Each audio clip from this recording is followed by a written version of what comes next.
ആളുകൾ കളിയാക്കുന്നു കുഞ്ഞുങ്ങൾ ഇല്ലാത്തതിന്റെ പേരിൽ. എന്തിന്? കുഞ്ഞുങ്ങൾ ഇല്ലാത്തതിന്റെ പേരിൽ. കുഞ്ഞുങ്ങൾ ഇല്ലാത്തത് ഒരു തെറ്റാണോ? നമ്മള് എത്രയും മാക്സിമം മറ്റുള്ളവരുടെ പറച്ചിലിന് നിന്ന് കൊടുക്കാതിരിക്കണം എന്ന് തന്നെയാണ് എൻ്റെ ഒരു അഭിപ്രായം. കാരണം നമ്മൾ എത്രയും മറ്റുള്ളവരുടെ വാക്കുകൾ കേട്ടിട്ട് അതിന് നമ്മൾ സങ്കടപ്പെടാൻ പോകുന്നോ അത്രയും നമ്മൾക്ക് വിഷമം ജീവിതത്തിൽ ഉണ്ടായിക്കൊണ്ടേയിരിക്കും. കാരണം നമ്മളുടെ കാര്യങ്ങൾ തീരുമാനിക്കുന്നത് നമ്മളാണ്, മറ്റുള്ളവരല്ല. അപ്പം മറ്റുള്ളവർ പറയും, നമുക്ക് കുഞ്ഞുങ്ങളില്ലാത്ത ഒരുപാട് പേര് ഈ സൊസൈറ്റിയിലുണ്ട്. കുഞ്ഞുങ്ങളില്ലാത്തത് ഒരിക്കലും ഒരു തെറ്റല്ല, അത് നാച്ചുറൽ കാര്യമാണ്. അതിന് വേണ്ടിയിട്ട് ഇപ്പോൾ ഒത്തിരി മുന്നോട്ട് തോറും ഒത്തിരി സയന്റിഫിക് കാര്യങ്ങൾ നമുക്ക് മുന്നോട്ട് വന്നുകൊണ്ടേയിരിക്കുകയാണ്. അപ്പോൾ ഒരിക്കലും കുഞ്ഞുങ്ങളില്ലാത്തതിന്റെ പേരിൽ നിങ്ങൾ ആരെങ്കിലും മാനസികമായിട്ട്, ഇപ്പോൾ ഈ ലൈവിൽ നിൽക്കുന്ന ആരെങ്കിലും മാനസികമായിട്ട് നിങ്ങൾക്ക്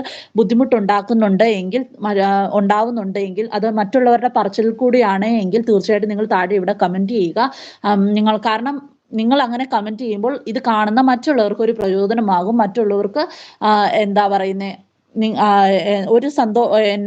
മറ്റുള്ളവർക്ക് നമ്മളുടെ വാ മൂടിക്കെട്ടാൻ നമ്മൾ ശ്രമിക്കും തോറും നമുക്ക് ഒത്തിരി ഒത്തിരി ബുദ്ധിമുട്ടുകൾ മറ്റുള്ളവരുടെ സൈഡിൽ നിന്ന് ഉണ്ടായിക്കൊണ്ടേയിരിക്കും. അപ്പോൾ ഒരിക്കലും നമുക്ക് നമ്മളുടെ കാര്യങ്ങൾ ഒരിക്കലും അതൊരു തെറ്റല്ല. കുഞ്ഞുങ്ങൾ ഇല്ലാത്തതിന്റെ പേരിൽ നമ്മൾ അനുഭവിക്കേണ്ട ഒരിക്കലും അത് നമ്മളുടെ സൈഡിൽ നിന്ന് വരുന്ന ഒരു മിസ്റ്റേക്ക് അല്ല. അത് പല സാഹചര്യങ്ങൾ കൊണ്ട്, പല ഫാക്ടേഴ്സ് കൊണ്ടായിരിക്കും നമുക്കതില്ലാത്തത്. അപ്പോൾ തീർച്ചയായിട്ടും അതിനെ ഓർത്ത് നമ്മൾ സങ്കടപ്പെട്ടിട്ടിരിക്കേണ്ട കാര്യമില്ല. നമ്മൾക്ക് എന്താണോ ഇനി നെക്സ്റ്റ് സ്റ്റെപ്പ് ചെയ്യാൻ പറ്റുന്നത് അത് ചെയ്യുക.